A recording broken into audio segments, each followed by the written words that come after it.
No matter what you think of Craig Wright's contentious self-identification as Satoshi Nakamoto, he's still amassed one of the largest patent portfolios in the crypto industry. Established in 2015, his nChain employs some 260 workers who have been filing thousands of patent applications and intellectual property (IP) registrations. Last week, Forbes Michael del Castillo released current figures on his patent collection. 800 granted and 3,000 pending. Already widely regarded as a illegal troll against Bitcoin core developers, Wright could soon become a patent troll as well. Wright is an aggressive plaintiff and wields a fortune to compensate high-powered attorneys around the globe.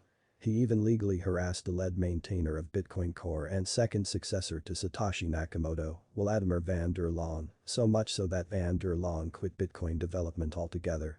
Wright famously claims to be the inventor of Bitcoin, Satoshi Nakamoto, and briefly fooled some early Bitcoiners like Gavin Andresen and Roger Ver into thinking this was true. Both rescinded their endorsements. Despite Bitcoin's self-sovereign and anti-state status, Wright seems quite willing to use state courts to enforce his will. He's sued numerous people, including Roger Ver and Peter McCormack, alleging they broke various laws by calling him a liar. Many of these lawsuits use the UK judiciary where it's far easier to prove libel than in US courts. He stated that he plans to escalate at least one lawsuit to the UK High Court of Justice. He intends to use this case to prove that, in his own words, "I created Bitcoin." Some examples of Wright's patents. Wright also seems intent on pressing forward with patents. He and his patent companies have nearly 4,000 issued or pending patents. He divided the patents and patent applications among 4 companies. Information Defense controls his Bitcoin and blockchain-related patents. Integers received several patents related to cryptographic research. Greyfog received Internet of Things (IoT) patents. Strassen has patents related to sharding, a method for subdividing a database into more manageable segments. Blockchains use sharding to improve scalability. Many of the patents Wright likely assigned to information defense give him control of several proposed uses for digital assets, like private payment circuits using eCash, on-chain exchanges, a system for counting votes, and other technologies commonly associated with blockchains. One patent describes a proof-of-stake, POS, or interest-generating mechanism that also mentions smart contracts, something that should get the attention of the Ethereum community. These patents could force developers to rethink how they use open-source software like Bitcoin or Pyrite to use them. Wright believes Silicon Valley is full of communists. Wright especially seems intent on making a powerful enemy. Silicon Valley. Many of the patents he and his patent company applied for could impact Meta's JavaScript framework, React, and Microsoft's Visual Studio. They could even impact the machines that power 40% of the internet using the Linux operating system. He used harsh language to describe Silicon Valley in statements made to Forbes. "I don't like Silicon Valley. They're a bunch of communists who believe they can steal whatever they want." Even though Wright is an attorney, he may face an uphill battle taking on the legal teams that Silicon Valley companies likely employ. Wright's history of suing Bitcoin developers. However, Bitcoin developers may be an easier target since they often don't have a lot of money to pay attorneys. Wright is already appealing a case involving copyright that was tossed by a lower UK court to the Court of Appeal of England and Wales.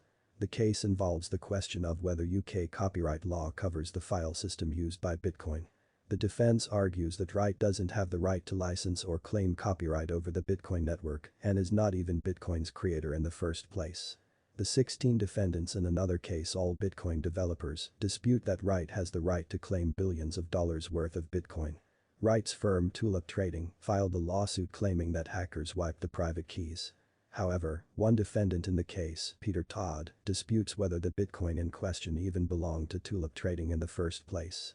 Tulip Trading is attempting to make the case that the defendants have a fiduciary duty to help it regain access to the funds. Todd shot back that modifying the code to grant it access to the funds comes with a risk of helping a nefarious actor gain access to funds that might not belong to Tulip Trading. Fakatoshi.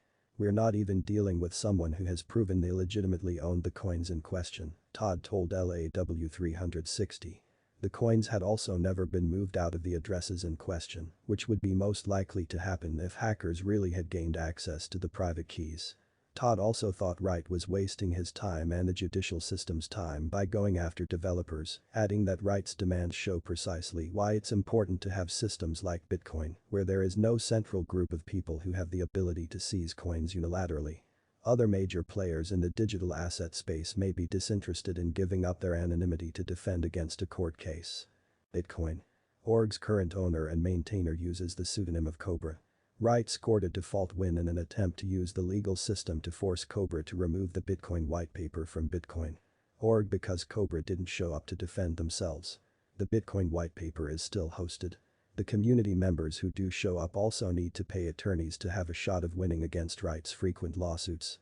Recognizing the problem, Jack Dorsey established a legal defense fund to help defend against Wright.